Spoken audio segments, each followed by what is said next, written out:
नमस्कार, hornbill TV देख रहे हैं आप। मैं हूं आपके साथ विशाल कर। खबरों की शुरुआत करेंगे बड़ी खबर से। आज उत्तराखंड के दौरे पर रहेंगे प्रधानमंत्री नरेंद्र मोदी। आपदा प्रभावित क्षेत्रों का करेंगे हवाई सर्वेक्षण। पीएम आपदा प्रबंधन को लेकर भी करेंगे समीक्षा बैठक। राहत और पुनर्वास कार्यों की भी लेंगे जानकारी। आपदा प्रभावितों को हर संभव मदद का भी देंगे भरोसा। पीएम के दौरे को लेकर सुरक्षा के भी कड़े इंतजाम। तो बड़ी खबर आप तक पहुंचा रहे हैं, जहां पर प्रधानमंत्री नरेंद्र मोदी का आगमन होगा और इस दौरान हवाई सर्वेक्षण भी प्रधानमंत्री नरेंद्र मोदी करेंगे। और संवाददाता योगेश आर्य हमारे साथ फोन लाइन पर जुड़ गए हैं। योगेश, क्या कुछ जानकारी मिल रही है, किस समय प्रधानमंत्री पहुंचेंगे और किस तरह का निरीक्षण इस दौरान करने वाले हैं?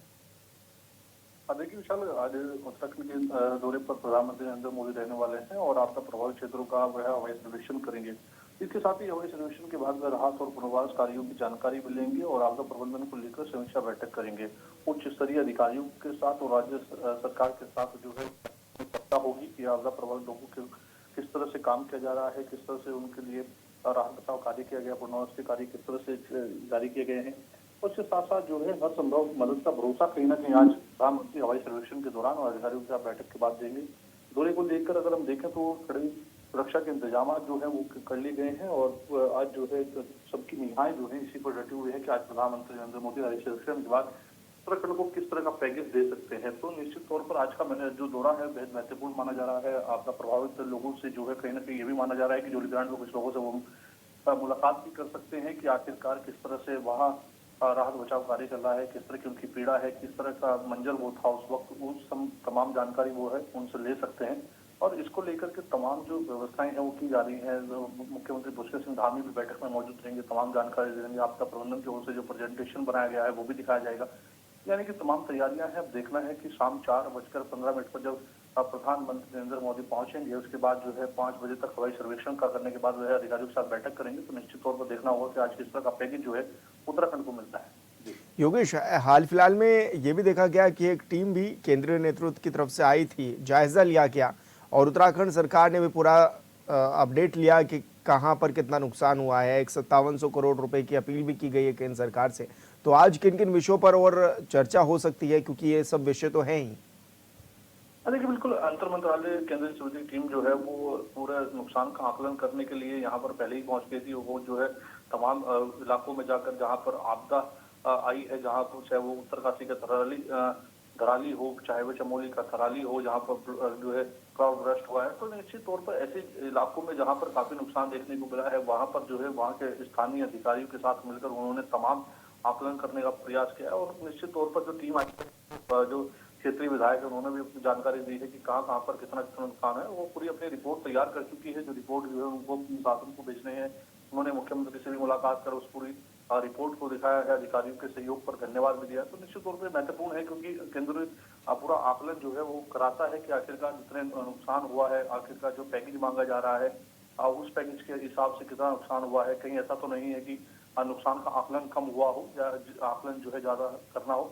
तो सब तमाम चीजें केंद्र की टीम करती है। तो उस टीम ने भी जो है पूरा कर लिया है और आज जो है टीम के आकलन के बावजूद जिस तरह से देखा जाए कि प्रधानमंत्री नरेंद्र मोदी स्वयं जो है पूरा निरीक्षण करने आ रहे हैं हवाई सर्वेक्षण के तहत, वो तमाम चीजों को देखेंगे। उसके बाद बैठक करने के बाद किस तरह का पैकेज देते हैं, क्योंकि अभी 2 दिन पूर्व जो है हरियाणा और हिमाचल पंजाब दौरा उन्होंने किया है। तो वहाँ जो है उन्होंने जिस तरह के हालात थे उनको देख करके वहाँ पर पैकेज देने का काम किया। तो निश्चित तौर पर आज सबकी निगाहें टिकी हुई है कि जब वहाँ होंगे अधिकारियों के साथ बैठक करेंगे हवाई सर्वेक्षण, उसके बाद किस तरह का पैकेज जो है उत्तराखंड को मिलता है। जी बिल्कुल योगेश, आप बने रहिए हमारे साथ। और बड़ी खबर का रुख करेंगे। उत्तराखंड में आज भारी बारिश का अलर्ट, कई जिलों में गरज चमक के साथ भारी बारिश। दोपहर बाद तेज बारिश की संभावना, पहाड़ी क्षेत्रों में भूस्खलन की आशंका। प्रशासन की लोगों से सतर्क रहने की भी अपील। तो बड़ी खबर आप तक पहुंचा रहे हैं, जहां पर मौसम का मिजाज शाम से बदलने वाला है। और संवाददाता योगेश आर्य हमारे साथ फोन लाइन पर बने हुए हैं। योगेश, क्या कुछ जानकारी मिल रही है, किस तरह का अपडेट मौसम विभाग की ओर से जारी किया गया? देखिए मौसम विज्ञान केंद्र उत्तराखंड की ओर से अगर बात करें विशाल, तो आज जो है बारिश का अलर्ट जारी किया गया है और कई जिलों में गरज चमक के साथ वर्षा होगी, इसकी संभावनाएं जो है की गई है। कहा जा रहा है कि दोपहर बाद से तेज बौछारें पड़ने की संभावनाएं हैं। कई ऐसे जनपद उन्होंने बताए हैं जिसमें भारी बारिश देखने को मिल सकती है। अन्य इलाकों में हल्की से मध्यम बारिश देखने को मिल सकती है। और ये कहा जा रहा है कि शाम और रात तक जो है बारिश का जो दौर है वो जारी रह सकता है। निचले इलाकों में जल भराव की जो है संभावना व्यक्त की गई है, पहाड़ी इलाकों में भूस्खलन की आशंकाएं व्यक्त की गई हैं। और इसके साथ साथ प्रशासन को लोगों को सतर्क रहने के लिए कहा गया है कि जो टीम लगातार प्रशासन की काम कर रही है, चाहे वो बीआरओ की हो, एनडीआरएफ की हो, एसडीआरएफ की हो, अब सड़कों की मरम्मत को काम करने का जो काम किया जा रहा है वहां पर हो, तो तमाम जो लोग हैं वो जो है सुरक्षित रहें, सुरक्षित तरीके से काम करें। तो कल भी हमने देखा कि लगातार जो है पहाड़ों पर रखने की जो तस्वीरें थी वो सामने आ रही थी। चारधाम मार्ग कई बार अवरुद्ध होता दिखाई दिया है, तो निश्चित तौर पर लगातार काम जारी है, क्योंकि चारधाम यात्रा भी जो है दोबारा अपनी पटरी पर लौटे उसके लिए लगातार काम किया जा रहा है। पहली सेवा भी प्रारंभ होने की, तो निश्चित तौर पर ये तमाम बिंदु को देखते हुए तैयारियां की जा रही है। लेकिन जिस तरह से मौसम विभाग ने एक बार फिर अलर्ट जारी किया है कि ऊपरी कई इलाकों में जो है बारिश देखने को मिल सकती है, निचले इलाकों में मध्यम बारिश देखने को मिलेगी, तो एक बार फिर अलर्ट जारी किया है। और देखना होगा कि पूर्वानुमान कितना सटीक साबित होगा। हालांकि अगर देखा जाए तो राजधानी देहरादून से लेकर के कई इलाकों में आज सुबह से ही बादल जो है आसमान में छाए हुए हैं। और उसके बाद अब देखना होगा कि दोपहर बाद जिस तरह से कहा जा रहा है कि बरसात होगी, तो देखना होगा कि आखिरकार कितना पूर्वानुमान सटीक साबित होता है। लेकिन सतर्क रहने के लिए लगातार अपील की जा रही है। बिल्कुल योगेश, बहुत शुक्रिया आपका तमाम जानकारी साझा करने के लिए। डीएफओ रामनगर ने शमशान घाट का निरीक्षण कर कहा है कि जल्द ही शमशान घाट को अन्य स्थान पर शिफ्ट किया जाएगा। एक हफ्ते पहले सभासदों की ओर से शमशान घाट की समस्याओं को लेकर डीएफओ को ज्ञापन सौंपा गया था, जिसमें अवगत कराया गया था कि जंगल सफारी शुरू होने के बाद सालों पुराने शमशान घाट को अपने स्थान से हटाकर अन्य स्थान पर शिफ्ट कर दिया गया था। लेकिन जिस स्थान पर शमशान घाट को शिफ्ट किया गया है उस स्थान तक पहुंचने वाला मार्ग बहुत खराब स्थिति में है। वहीं सालों से ये मार्ग कीचड़ से भरा हुआ रहता है, जिससे आने जाने में काफ़ी दिक्कतें भी होती हैं।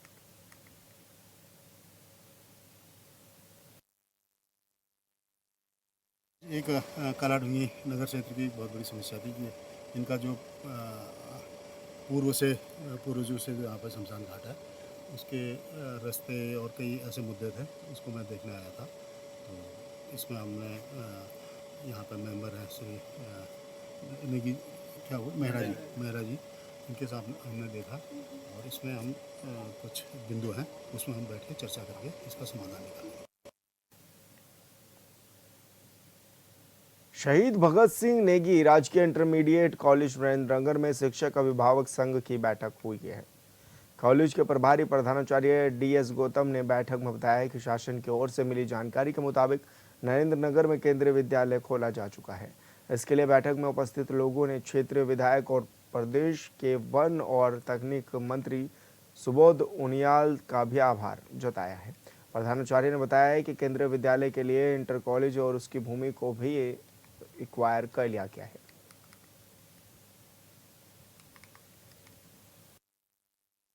आज अभिभावक संघ की बैठक में याद हुआ है कि नरेंद्रनगर में सेंट्रल स्कूल खुलने जा रहा है। मैं सबसे पहले वन मंत्री श्री सुबोध उनियाल जी का तहे दिल से स्वागत करूंगा, धन्यवाद करूंगा और धन्यवाद पूरे शहर की तरफ से कि आपने इस शहर को एक केंद्रीय विद्यालय दिया है। और इसी के साथ के केंद्रीय विद्यालय कहाँ खुलेगा, कैसे खुलेगा, कुछ जनता में अभी भी असमंजस की स्थिति है। तो मैं चाहता हूँ कि मंत्री जी के माध्यम से एक सभा बैठाई जाए शहर में कि जिसमें ये वो हो कि स्कूल कहाँ जाएगा, राजकीय इंटर कॉलेज कहाँ खुलेगा या इसी पर सेंटर स्कूल खोला जाएगा या सेंटर स्कूल अन्यत्र खोला जाए। वो केंद्रीय विद्यालय की स्वीकृति के बारे में आज जानकारी दी गई और ये भी जानकारी मिली है कि केंद्रीय विद्यालय को जो है इंटर कॉलेज जहाँ पर है यहाँ पर स्थापित किया जा रहा है। ये इंटर कॉलेज कहाँ जाएगा ये कोई जानकारी नहीं है। इसके लिए केंद्रीय विद्यालय के लिए लोगों ने मंत्री जी का बहुत बहुत धन्यवाद किया है और लोग ये भी चाहते हैं कि मंत्री जी एक बार पूरे नरेंद्रनगर के नागरिकों की बैठक बुलाएं और उसमें चर्चा करें कि आप कहाँ केंद्रीय विद्यालय खोलना चाह रहे हैं और कहाँ जो है इंटर कॉलेज को रखना चाह रहे हैं। इस संबंध में शहर के लोगों ने माननीय मंत्री जी से उम्मीद की है कि वो एक बैठक बुला के इसका निराकरण करें। टिहरी के नांगनी में धुतू धनसाली से हरिद्वार जा रही एक बस खाड़ी के पास एक तीव्र मोड़ पर अनियंत्रित होकर सड़क पर पलट गई। हादसे में चालक समेत 2 लोगों की मौत भी बताई जा रही है, जबकि 12 लोग घायल भी हो गए। हादसे की सूचना मिलते ही राहत और बचाव टीमों के साथ ही एसएसपी टिहरी आयुष अग्रवाल भी मौके पर पहुंच गए, जिसके बाद सभी घायलों को बस से बाहर निकालकर अस्पताल में पहुंचाया गया है। साथ ही मृतकों के शव को पोस्टमार्टम के लिए भी भेजा गया है। बस गुट्टू से आ रही थी, घनसाली से हरिद्वार की तरफ जा रही थी। यहाँ पे तीव्र मोड़ के कारण वो ड्राइवर इसको हैंडल नहीं कर पाया, जिसकी वजह से ये रोड पे ही पलट गई। क्रैश बैरियर से लग के रोड पे ही पलट गई। तुरंत पुलिस टीम भी मौके पर आई, एम्बुलेंसेस भी आ गई। जितने घायल थे उनको सुरक्षित पहुँचाया गया है अस्पताल, जहाँ पर उनका फर्स्ट एड चल रहा है। इसमें अभी 2 कैजुअल्टी की हमें जानकारी। उत्तराखंड में इस बार आपदा जैसे हालात बने, कई जगह भारी तबाही भी हुई। अब इसका जायजा लेने केंद्रीय टीम भी उत्तराखंड पहुंची हुई है। बीजेपी विधायक राजकुमार पौरी का कहना है कि केंद्र और राज्य सरकार मिलकर काम कर रहे हैं। राजकुमार पौरी जी हमारे साथ मौजूद है। बस अब आपदा जैसा हालात जैसे उत्तराखंड में बने, ऐसे में किस तरह से त्वरित राहत आप लोग भी पहुंचा रहे हैं, किस तरह से राज्य सरकार और केंद्र सरकार खड़ी हुई है पीड़ितों के साथ? जी, बहुत बहुत धन्यवाद आपका और आपके चैनल के सभी दर्शकों का धन्यवाद करता हूँ कि सब लोग आपने मुझसे आपदा के बारे में जानने की कोशिश की है। इस संबंध में इतना कहूँगा कि वास्तव में बरसात का सीज़न जो है उत्तराखंड के लिए हमेशा बहुत कष्ट लेके आता है और आपदा के रूप में, दैवीय आपदा के रूप में इस क्षेत्र में बहुत सारा नुकसान होता है। जैसे कि धराली और थराली क्षेत्र में बहुत नुकसान हुआ है, और कर्णप्रयाग क्षेत्र है हमारा, ऊपर के जितने क्षेत्र हैं, ये सारे क्षेत्रों में बहुत सारी आपदाएँ आई हैं। जन धन की भी हानि हुई है और लोग घरों से बेघर हो गए हैं। लेकिन हमारे यशस्वी मुख्यमंत्री आदरणीय पुष्कर सिंह धामी के नेतृत्व में सभी शासन प्रशासन की टीमों ने बहुत त्वरित गति से वहाँ पर काम किया है और वहाँ के लोगों को रहने की व्यवस्था, खाने की व्यवस्था, सारी सुविधाएं जुटाने का प्रयास किया है और बहुत जल्दी वहाँ पर काम हुआ है। और आज स्थिति यह है कि सभी जगह लोग जो है सरकार के संरक्षण में और प्रशासन के संरक्षण में सभी लोगों ने अपना अपना घर वापसी की है और सारे लोग जो है ठीक ठाक हैं। जो लोग वास्तव में जिनको नुकसान हुआ है उनके लिए मुआवजे की व्यवस्था सरकार ने तुरंत की है और साथ साथ में जो प्रशासन के द्वारा जिनका नुकसान है उनका निरीक्षण करके, उनका जांच करके कितना नुकसान किसका हुआ है, ये सारी सूचियाँ बहुत त्वरित गति से हुआ और उनको तुरंत जो है मुआवजा भी दिया गया है। और हम पौड़ी विधानसभा के लोग सौभाग्यशाली हैं कि यहाँ पर प्रकृति की देन ऐसी है कि यहाँ हार्ड रॉक पर बसने की वजह से यहाँ पौड़ी में आपदा से नुकसान कम हुआ है। और कहीं जो आपदाएँ हुई हैं, छोटे छोटे आपदाएँ हुई हैं, इसमें जो है केवल ज़मीनों का नुकसान हुआ है, सड़कें टूट गई हैं और सड़कें बाधित हुई हैं, लेकिन कहीं जन धन का और पशुधन का कोई नुकसान नहीं हुआ है। और मेरी विधानसभा में 2-3 क्षेत्र ऐसे हैं जहां वास्तव में जो, जैसे एक रैदुल ग्राम सभा का क्षेत्र है, वहां पर अनुसूचित जाति के 15 और 20 परिवार रहते हैं और वहीं पर आपदा आई है। ऊपर से सारा जो है लैंडस्लाइडिंग हो गई, नीचे सड़क की तरफ खिसक गया है। वहाँ पर ट्रीटमेंट भी होगा तो वो रहने लायक जगह नहीं है। तो मैंने प्रशासन से भी और शासन से भी आग्रह किया है कि यहाँ पर इन लोगों की विस्थापन की व्यवस्था की जाए। इनको जो है ज़मीन देकर, इनको अन्यत्र जो है राजस्व की ज़मीन देकर इनको जो है अन्यत्र बसाया जाए ताकि आगे ऐसी स्थिति ना आए। बस अब विपक्ष लगातार तीखे हमले इस दौरान बोलता हुआ भी नज़र आ रहा है, चाहे वो वोट चोरी के मामले हो या फिर इधर हरक सिंह रावत एक्टिव हो रहे हों। जी, इस संबंध में इतना ही कहूँगा कि कांग्रेस के पास कोई मुद्दा नहीं है, तो इसलिए वो कभी वोट चोरी कहते हैं और जब ईवीएम से वोटिंग होती है तब वो कहते हैं कि ईवीएम में जो है छेड़खानी कर रखी है। तो निश्चित रूप से मुद्दा विहीन राजनीति कांग्रेस कर रही है और अपने आप को बचाने के लिए, अपने आप को सुरक्षित रखने के लिए इस तरह के अनर्गल जो बयानबाजी है वो केवल अपने आप को सुरक्षित रखने के लिए। धन्यवाद सर, हमसे बातचीत करने के लिए। राजकुमार पौरी जी हमारे साथ है, जो कि राज्य के तमाम विषयों पर हमारे साथ बातचीत कर रहे थे। ऑनबिल टीवी के लिए देहरादून से विशाल गर्ग। उत्तराखंड के बाजपुर विधानसभा के ग्राम बन्ना खेड़ा सानी रोड जो आज़ादी से लेकर आज तक नहीं बनी, ग्रामीणों को आए दिन इन्हीं कच्चे रास्ते से रोज रोज गुजर कर जाना पड़ता है, लेकिन सरकार के बेखौफ जनप्रतिनिधि कुछ भी सुनने को तैयार नहीं है।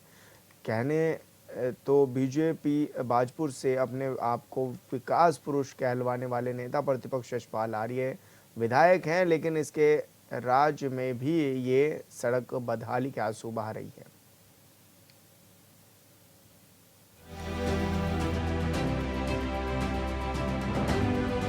सरकार चाहे लाख दावे कर ले और कागजों में विकास के पुलिंदे लिख दे, लेकिन सच्चाई छुपाई नहीं छिपती है। यही हाल उत्तराखंड के बाजपुर का है, जहां से धामी सरकार के 2 बार सांसद अजय भट्ट विकास कार्यों को धरातल पर उतारने की बात करते हैं और अपने संसदीय क्षेत्र को विकसित क्षेत्र बताते हैं, लेकिन हालात बद से बदतर है। यहाँ बात विधानसभा बाजपुर के ग्राम बन्ना खेड़ा सानी की है, जो आजादी से लेकर आज तक नहीं बन पाई और आज तक यहाँ के लोग कच्चे रास्ते से गुजर कर जाने को मजबूर हैं। आए दिन कोई न कोई हादसे होते हैं, लेकिन इन सब के बावजूद सरकार के जिम्मेदार अधिकारी गहरी नींद में सोए हुए हैं और कोई भी जनप्रतिनिधि कुछ भी सुनने को तैयार नहीं है। कहने को तो बाजपुर अपने आप को विकास पुरुष कहलवाने वाले नेता प्रतिपक्ष यशपाल आर्य की विधानसभा है। यहाँ से वो 2 बार कैबिनेट मंत्री, 3 बार विधायक बन चुके हैं, लेकिन फिर भी ये सड़क आज तक विकास से अछूती रही है। सवाल आखिर ये उठता है कि एक तरफ जहां सरकार लाखों करोड़ों का बजट सीधे विकास कार्यों के लिए खर्च कर रही हो, वहीं सरकार के ही कुछ नेता और अधिकारी सरकार की छवि धूमिल करने में कोई कोर कसर नहीं छोड़ रही। बात जब मात्र 1 किलोमीटर सड़क को बनाने की आती है तो यहाँ बजट का हवाला दे दिया जाता है और मासूम जनता को बेवकूफ बनाया जाता है। लेकिन कब तक ऐसा होगा? कौन सुनेगा इनकी और कब ये तस्वीर बदलेगी? ये बड़ा सवाल है। Bureau report, hornbill TV. Punjab में आई भयानक बाढ़ की विभीषिका और प्रकृति की कठोर चुनौतियों के बीच भी सिख श्रद्धालुओं की अटूट आस्था और विश्वास की मिसाल देखने को मिल रही है। हेमकुंड साहिब में दर्शन के लिए बड़ी संख्या में भक्त पहुंच रहे हैं। सिमर सिमर सुख पावो कल क्लेश तन माहि मिटावो सिमरो जास विसंपर एक नाम जपत अगणित अनेक वेद पुराण। पंजाब में आई भयानक बाढ़ की विभीषिका और प्रकृति की कठोर चुनौतियों के बीच भी सिख श्रद्धालुओं की अटूट आस्था और विश्वास की मिसाल देखने को मिल रही है। श्री हेमकुंड साहिब, जो हिमालय की ऊंची चोटियों पर स्थित एक पवित्र तीर्थ स्थल है, इन दिनों बड़ी संख्या में तीर्थ यात्रियों से गुलजार है। ये श्रद्धालु अपनी जान जोखिम में डालकर कठिन रास्तों और प्रतिकूल मौसम को पार करते हुए परमात्मा के दर्शन के लिए यहाँ पहुँच रहे हैं। ये दृश्य न केवल आस्था की ताकत को दर्शाता है, बल्कि सिख धर्म की मूल भावना चढ़ती कला को भी जीवंत रूप प्रदान करता है, जहाँ हर विपत्ति में भी उत्साह और सकारात्मकता बनी रहती है। इस वर्ष पंजाब में आई विनाशकारी बाढ़ ने लाखों लोगों की जिंदगियां प्रभावित की हैं। घर बार उजड़ गए हैं, सड़कें बह गई हैं और जीवन की मूलभूत सुविधाएं छिन गई हैं। फिर भी इन कठिनाइयों के बीच श्रद्धालु अपनी यात्रा को रोकने के बजाय और अधिक दृढ़ संकल्प के साथ श्री हेमकुंड साहिब की ओर कूच कर रहे हैं। पिछले कुछ दिनों में हजारों की संख्या में तीर्थ यात्री यहाँ पहुंचे हैं, जो दर्शाता है कि आस्था की लौ किसी भी तूफान से नहीं बुझ सकती। ये श्रद्धालु बताते हैं कि परमात्मा में विश्वास उन्हें हर मुश्किल से लड़ने की शक्ति देता है। एक श्रद्धालु ने भावुक होकर कहा, बाढ़ ने हमारा सब कुछ छीन लिया, लेकिन वाहे गुरु की कृपा से हम यहाँ दर्शन करने आए हैं। ये यात्रा हमें नई ऊर्जा देती है। श्री हेमकुंड साहिब का ये पवित्र द्वार अब से मात्र 1 महीने बाद यानी 10 अक्टूबर को बंद होने वाला है। सर्दियों के आगमन के साथ ही हिमालयी क्षेत्र में भारी बर्फबारी शुरू हो जाती है, जिसके कारण तीर्थ यात्रा असंभव हो जाती है। ऐसे में श्रद्धालुओं का ये उत्साह और भी प्रशंसनीय है, क्योंकि वो जानते हैं समय सीमित है, फिर भी वो हर संभव प्रयास कर यहाँ पहुँच रहे हैं, जो सिख समुदाय की अनुकरणीय एकजुटता और धार्मिक निष्ठा को रेखांकित करता है। श्रद्धालुओं की सुविधा के लिए एक महत्वपूर्ण और सुखद समाचार यह है कि श्री हेमकुंड साहिब के लिए हेलीकॉप्टर सेवा 15 सितंबर से फिर से शुरू होने जा रही है। ये सेवा उन तीर्थ यात्रियों के लिए विशेष रूप से लाभकारी होगी जो कठिन पैदल मार्गों से यात्रा करने में असमर्थ हैं या समय की कमी के कारण दर्शन के लिए जल्दी पहुंचना चाहते हैं। हेलीकॉप्टर सेवा की बहाली से न केवल यात्रा आसान होगी, बल्कि अधिक से अधिक श्रद्धालु इस पवित्र स्थल के दर्शन कर सकेंगे। स्थानीय प्रशासन और गुरुद्वारा प्रबंधन समिति इन श्रद्धालुओं की सुरक्षा और सुविधा के लिए हर संभव उपाय कर रही है। चिकित्सा सहायता, सुरक्षित मार्ग सुनिश्चित करने के साथ साथ अब हेलीकॉप्टर सेवा की शुरुआत भी उनकी प्रतिबद्धता को दर्शाती है। ये सुनिश्चित किया जा रहा है कि प्रत्येक श्रद्धालु को दर्शन का सौभाग्य प्राप्त हो और उनकी यात्रा सुरक्षित और सुगम रहे। ये घटना हमें याद दिलाती है कि मानव जीवन में विपत्तियां आती जाती रहती है, लेकिन आस्था और चढ़ती कला की भावना हमें हमेशा ऊपर उठाती है। श्री हेमकुंड साहिब की ये यात्रा न केवल धार्मिक महत्व रखती है, बल्कि ये एक संदेश है कि कठिन समय में भी उम्मीद की किरण बनी रहनी चाहिए। हम सभी को इन श्रद्धालुओं से प्रेरणा लेनी चाहिए जो प्रकृति की क्रूरता के सामने भी झुकने से इनकार कर रहे हैं। ज्योतिर्मठ से संजय कुंवर की रिपोर्ट।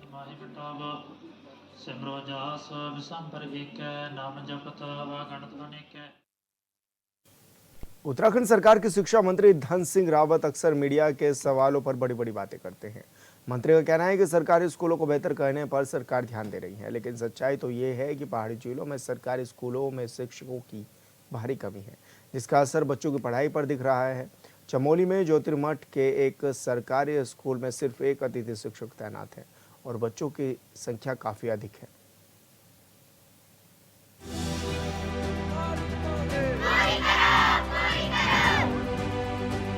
चमोली के सीमांत ज्योतिर्मठ प्रखंड के तुरुस्त ग्राम सभा कलकोट के उच्च माध्यमिक विद्यालय में शिक्षकों की भारी कमी के चलते स्कूली नौनिहालों का पठन पाठन कार्य पूरी तरह प्रभावित हो गया है। हाल ये हो गया है कि इन विद्यालयों में पढ़ने वाले नौनिहालों को अब हाथ जोड़कर खुद शिक्षा विभाग और शासन प्रशासन से गुहार लगानी पड़ रही है। इन तस्वीरों में देखकर अंदाजा लगाया जा सकता है कि इन सीमांत क्षेत्र के दुर्गम गांव में बिना शिक्षकों के विद्यालयों में किस तरह नौनिहाल पढ़ रहे होंगे। ग्राम प्रधान कलकोट सहदेव सिंह और विद्यालय अभिभावक संघ की अध्यक्ष दमयंती देवी ने बताया कि राज्य के उच्चतर माध्यमिक विद्यालय कलकोट में स्वीकृत अध्यापकों के 4 पद खाली पड़े हैं। सिर्फ हिंदी विषय में ही एक अतिथि शिक्षक कार्यरत है। राजकीय उच्चतर माध्यमिक विद्यालय कलकोट में सभी महत्वपूर्ण विषयों के पद खाली पड़े हुए हैं, जबकि इस विषय में हमने पहले भी कई बार शासन प्रशासन को और विभाग को पत्राचार किया है, लेकिन आज 1 वर्ष बीत जाने के बावजूद भी हमारी कोई सुनवाई नहीं हुई। उक्त विद्यालय में शिक्षकों की तैनाती नहीं हुई। यदि इसके बाद भी, जिससे हमारे बच्चों का भविष्य चौपट हो रहा है, यदि इसके बाद भी उक्त दोनों विद्यालयों में शिक्षकों की तैनाती नहीं की जाती है तो हम लोग उग्र आंदोलन के लिए बाध्य होंगे, जिसमें हमारे बच्चे और संपूर्ण अभिभावक संघ उग्र आंदोलन के लिए बाध्य होंगे। इसकी संपूर्ण जिम्मेदारी शिक्षा विभाग चमोली और जिला अधिकारी चमोली की रहेगी। पढ़ाई नहीं होने के कारण व्यवस्था नहीं है, यही कहीं हमारा भविष्य यहाँ चौपट हो रहा है। यहाँ कहीं गुरुजी के कम होने के कारण विषय में पढ़ाई नहीं हो रही है। विद्यालयों में महत्वपूर्ण विषय गणित, विज्ञान, सामाजिक विज्ञान और अंग्रेजी के शिक्षकों के पद रिक्त चल रहे हैं, जिसके चलते यहाँ उच्च माध्यमिक स्तर पर इस कदर बेहाल स्थिति हो चुकी है कि विद्यालय एक अतिथि शिक्षक के भरोसे चल रहा है। दुरुस्त क्षेत्रों के विद्यालयों की दशा और दिशा, साथ साथ अध्यापकों की शीघ्र तैनाती के लिए कई बार खंड शिक्षा अधिकारी स्तर से लेकर उच्च शिक्षा मंत्री तक पत्राचार किया गया, लेकिन अब तक कोई ध्यान नहीं दिया गया। गांव के जनप्रतिनिधि ग्राम प्रधान कलकोट सहदेव सिंह ने मांग की है कि जल्द दोनों विद्यालयों में महत्वपूर्ण विषयों के अध्यापकों की नियुक्ति की जाए, ताकि ये अध्ययनरत नौनिहालों का पठन पाठन कार्य प्रभावित न हो सके। दमयंती देवी, अध्यक्ष एसएमसी अध्यक्ष हाई स्कूल जूनियर ग्राम कलकोट। जो हमारे यहाँ पर विद्यालय में अब वो टीचर नहीं है, जिसमें कि हिंदी है केवल, बाकी सारे रिक्त पद पड़े हैं। हिंदी, इंग्लिश, गणित सारे रिक्त पद हैं। और हमने काफ़ी 1-1.5 सालों से प्रयास किया है विद्यालय में गुरुजी के लिए, लेकिन अभी तक कोई शासन से और शिक्षा विभाग से कोई भी सूचना नहीं आई, जिसमें कि हम कह रहे हैं कि अभी तक की लगभग 1 हफ्ते का टाइम है कि जो अगर हमें अध्यापक मिल जाते तो सही है, नहीं तो हमारे बच्चे और हम समस्त अभिभावक इस उग्र आंदोलन के लिए तत्पर तैयार रहेंगे, जिसमें कि सभी जिम्मेदारी पूरी बच्चों की या हमारे पढ़ाने की जो जिम्मेदारियां वो सारी शिक्षा यहाँ। और फिलहाल इस बुलेटिन में इतना ही। आप देखते रहिए हॉर्नबिल टीवी। नमस्कार।